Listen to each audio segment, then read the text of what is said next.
আসসালামু আলাইকুম। আশা করছি তোমরা যেখান থেকে ভিডিওটা দেখছো সকলেই বেশ ভালো আছো। তোমরা যারা এইচএসসি পরীক্ষার্থীরা রয়েছো কিন্তু তোমাদের প্রিপারেশন খুব একটা ভালো নয়, তোমাদের জন্য আজকের এই ভিডিওটা। তোমরা কিন্তু কেমিস্ট্রির ক্ষেত্রে কিছু স্পেসিফিক জিনিস পড়লেই একদম খুব সহজেই A+ পেয়ে যেতে পারো। তো কেমিস্ট্রির ক্ষেত্রে তোমরা সকলেই জানো আমাদের 4টা অধ্যায় রয়েছে এবং এই 4টা অধ্যায় থেকে তোমাদেরকে দুইটা মোস্ট ইম্পর্টেন্ট অধ্যায় বলবো, যে দুইটা অধ্যায় থেকে কিন্তু তোমরা 3টা সৃজনশীল খুব ইজিলি কমন পেতে পারো। প্রথম অধ্যায় হচ্ছে আমাদের গুণগত রসায়ন। গুণগত রসায়ন থেকে তোমরা সকলেই জানো যে এটা আমরা একদম ইন্টারমিডিয়েট ফার্স্ট ইয়ার থেকে পড়ি এবং এটা আমরা খুব সহজেই পারি। তো এর জন্য তোমরা প্রথমে গুণগত রসায়নটা পড়বে, এখান থেকে আমরা 2টা সৃজনশীল কমন পাচ্ছি। এবং গুণগত রসায়নের কিন্তু আমাদের কিছু স্পেসিফিক টপিক আছে যেখান থেকে আমাদের প্রতি বছরই ঘুরিয়ে ফিরিয়ে কোশ্চেন আসে, ঠিক আছে? তো তোমাদের আরেকটা কথা ভিডিওর মাঝখানে বলে রাখি, তোমাদের কিন্তু এই যে কেমিস্ট্রি বলো, ফিজিক্স বলো, সবকিছুর ক খ গ খ কোথা থেকে কোশ্চেন আসবে, কিভাবে কোশ্চেন আসবে, সবকিছু কিন্তু আমার একটা ভিডিওতে দেওয়া আছে। সেই লিঙ্কটা তোমাদেরকে আমি ডেসক্রিপশন বক্স কিংবা আমার কমেন্ট বক্সে লিঙ্কটা দিয়ে দিব, তোমরা অবশ্যই সেটা দেখে আসবে। এবং সেই কোশ্চেনগুলো যদি তোমরা পড়তে পারো তাহলে কিন্তু তোমাদের আর কোনো কোশ্চেন পড়ার কোনো দরকারই নেই, সেখান থেকে হুবহু 90% আপ কমন চলে আসবে। তো এই ভিডিওটা দেখা শেষ হলে এই অধ্যায়গুলোর কোশ্চেনগুলো তোমরা সেই ভিডিওটা থেকে অবশ্যই দেখে আসবে। দেখো আমাদের গুণগত রসায়নের আমার কিন্তু এই যেটা কোশ্চেন আসে এই 2টা কোশ্চেন কিন্তু আমরা ইজিলি পেয়ে যেতে পারি। আর একটা অধ্যায় হচ্ছে আমাদের কর্মমুখী রসায়ন, অর্থাৎ আমাদের পঞ্চম অধ্যায়।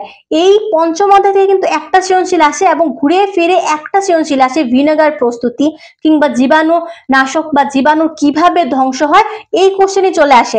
তো এই একটা টপিক পড়লে তোমরা একটা সৃজনশীল কমন পাচ্ছ। তার মানে কি আমরা যদি এই 2টা অধ্যায় পড়ি হুবহু 3টা কোশ্চেন কমন পেয়ে যাচ্ছি।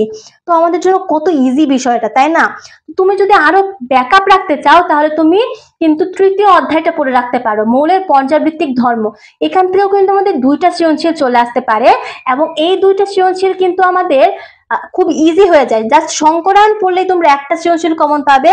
এবং যদি তুমি একদম ছোটবেলা থেকে যেটা পড়ে আসছো, 9-10 যেগুলো পড়ে আসছো, আয়নীকরণ শক্তি, পারমাণবিক ব্যাসার্ধ ডান থেকে বামে গেলে কি হয়, আয়নীকরণ শক্তি উপর থেকে নিচে গেলে কি হয়, এই বিষয়গুলো যদি মাথায় রাখো তাও কিন্তু তুমি একটা সৃজনশীল কমন পেতে পারছো। তার মানে কিন্তু আমাদের জন্য খুবই ইজি ব্যাপারটা, তাই না?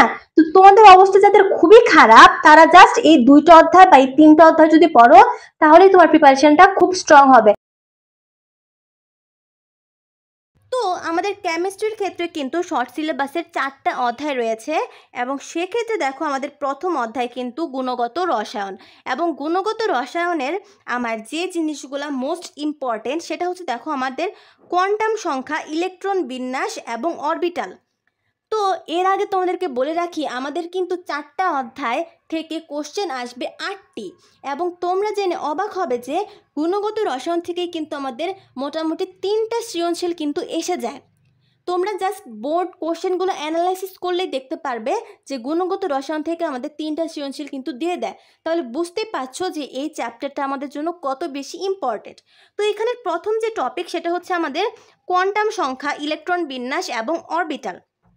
তো এইটা গেল। এরপরে আমাদেরকে পড়তে হবে হচ্ছে পরমাণুর বর্ণালী।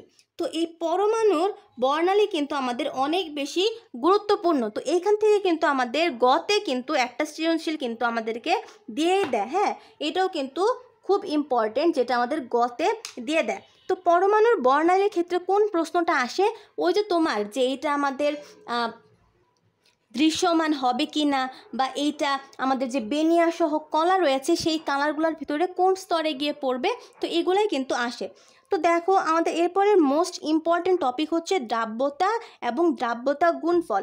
মোস্ট ইম্পর্টেন্ট, এটা হচ্ছে আমাদের 3 স্টার টপিক। তো এখান থেকে আমাদের সৃজনশীল মাস্ট বি একটা আসবেই। এবং এইটার ভিতরে আরও যে গুরুত্বপূর্ণ টপিক সেটা হচ্ছে আমাদের অধক্ষেপ পড়বে কিনা। যে অধক্ষেপ পড়বে কি না এটা কিন্তু আমাদের ঘতে মাস্ট আসবেই। তোমরা যে বোর্ডেই হয়ে থাকো না কেন এই কোশ্চেনটা কিন্তু মাস্ট। তো বুঝতেই পারছো গুণগত রসায়নের থেকে আমাদের গুরুত্বপূর্ণ টপিকগুলো কি কি। তো এরপর হচ্ছে আমাদের আয়ন শনাক্তকরণ। তো এইটা কিন্তু এই জিনিসটা থেকে কিন্তু আমাদের আগে কিন্তু বোর্ড পরীক্ষায় কোশ্চেন আসতো না, কিন্তু ইদানিংকালে তোমরা জানোই যে আমাদের কোশ্চেন কিন্তু একটু হার্ড করছে। তো এটা কিন্তু 23 সালে বিভিন্ন বোর্ডে কিন্তু চলে এসেছিল। তো তোমাদের টার্গেট থাকবে যে এইটা একটু হলেও কিন্তু দেখে যাওয়া। তো এরপরের অধ্যায় হচ্ছে আমাদের মৌলের পর্যায়বৃত্ত ধর্ম। তো এখান থেকে আমাদের কি কি কোশ্চেন আসবে, এখান থেকে কিন্তু মোটামুটি আমাদের 2টা সৃজনশীল কমন পড়ে যাবে। তো এখান থেকে দেখো আমাদের মোস্ট ইম্পর্টেন্ট হচ্ছে আয়নীকরণ শক্তি এবং ইলেকট্রন আসক্তি, এবং এর ভিতর থেকে আমাদের গুরুত্বপূর্ণ হচ্ছে আয়নীকরণ শক্তি এইটা। তো এইটার আমাদের একটা গ্রাফ রয়েছে, তো গ্রাফটা কেমন দেখো, এরকম একটা গ্রাফ রয়েছে, ঠিক আছে। এই গ্রাফে থেকে তোমাকে বলবে হঠাৎ করে কেন এখানে গিয়ে আয়নীকরণ শক্তি বেড়ে গেল এবং হঠাৎ করে এখানে কেন কমে গেল, আবার কেন বেড়ে গেল, এটা হচ্ছে আমাদের ব্যতিক্রমের কারণে হয়ে থাকে। তো এই গ্রাফটা আমাদের কিন্তু মাস্ট কোনো না কোনো বোর্ডে এই গ্রাফটা এসে যাবে। তো এই গ্রাফটা কিন্তু তোমরা যে কোনো গাইড বা টেস্ট পেপার খুললে সৃজনশীলে দেখতে পারবে। তো এই গ্রাফটা তোমরা অবশ্যই পড়ে যাবে।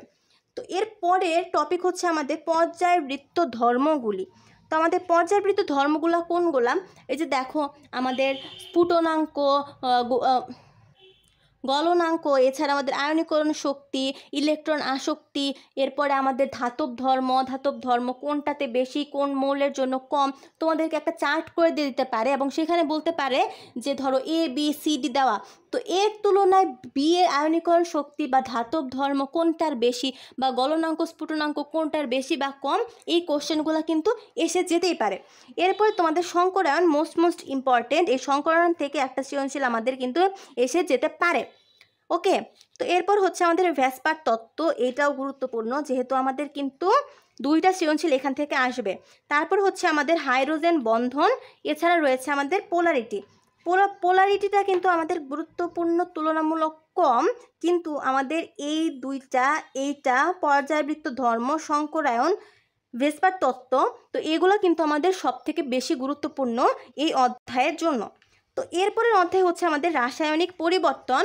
তো রাসায়নিক পরিবর্তনের ক্ষেত্রে আমাদের কি কি টপিক পড়তে হবে, তো রাসায়নিক পরিবর্তনের ক্ষেত্রে আমাদের লা শাতেলিয়ার নীতি ও নিয়ামক সমূহ, এটা মোস্ট ইম্পর্টেন্ট, এটা আমাদেরকে অবশ্যই ভালো করে দেখে যেতে হবে। এইটার যে সৃজনশীলগুলো আছে এটা তোমরা একটু বইয়ে যদি ঘাটাঘাটি করো তাহলে দেখতে পারবে। এরপরে আমাদের কেপি কেসি, তোমরা সকলেই জানো, এটা আসলে না জানার কেউ নেই যে এখান থেকে কোশ্চেন আসবেই কেপি কেসি থেকে। এছাড়া আমার এই অধ্যায়ের জন্য হয়েছে পিএস এবং পিওএইচ, মানে হচ্ছে আমাদের পিএইচ থেকে আমাদের কিন্তু কোশ্চেন মাস্ট আসবে, কারণ তোমরা জানোই যে আমাদের পিএইচটা এই অধ্যায়ের জন্য কত বেশি গুরুত্বপূর্ণ। এরপরে টপিক হচ্ছে আমাদের বাফার দ্রবণের ক্রিয়া কৌশল। তো দেখো আমাদের 3টা অধ্যায় কিন্তু শেষ হয়ে গেল, যেখান থেকে আমরা কয়টা সৃজনশীল কমন পাচ্ছি, আমরা কিন্তু এখান থেকে মোটামুটি 7টা সৃজনশীল কমন পাচ্ছি, এবং আমাদের লাস্ট অ্যান্ড ফাইনাল যে অধ্যায় সেটা হচ্ছে কর্মমুখী রসায়ন, যেটা তোমরা অনেকে বাদ দিতে চাও, কিন্তু তোমাদের যদি প্রিপারেশন খুবই খারাপ হয়ে থাকে তোমাদেরকে বলবো এই অধ্যায়টা অবশ্যই তোমার লিস্টে রাখতে, কারণ এখান থেকে টপিক মাত্র এই কয়টা, এছাড়া কিন্তু টপিক নেই। ভিনেগার থেকে কোশ্চেন হবে, ভিনেগারের ক্রিয়া কৌশল এবং প্রাকৃতিক ভার্সেস প্রাকৃতিক খাদ্য সংরক্ষণ, তোমাদের ভিনেগার থেকেই কিন্তু কোশ্চেন এসে যায়, ঠিক আছে। তো এটা আসলে প্রতিটা সৃজনশীলের সেম কাহিনী, এই 3টার বাইরে কিন্তু আমাদের একটা কিছু আসবে না। তো আশা করি যে আমি বোঝাতে পেরেছি যে কি কি গুরুত্বপূর্ণ জিনিস আমার এখান থেকে আসবে। আরো কোনো কোশ্চেন থাকে অবশ্যই কমেন্ট করতে ভুলে যেও না, তোমাদের প্রত্যেকের কমেন্টের অ্যান্সার দেওয়ার আমি চেষ্টা করব ইনশাল্লাহ। তো আজকে এই পর্যন্তই, দেখা হবে ইনশাল্লাহ পরবর্তী কোনো ভিডিওতে। সেই পর্যন্ত তোমরা সকলেই সুস্থ থাকো, ভালো থাকো, আসসালামু আলাইকুম।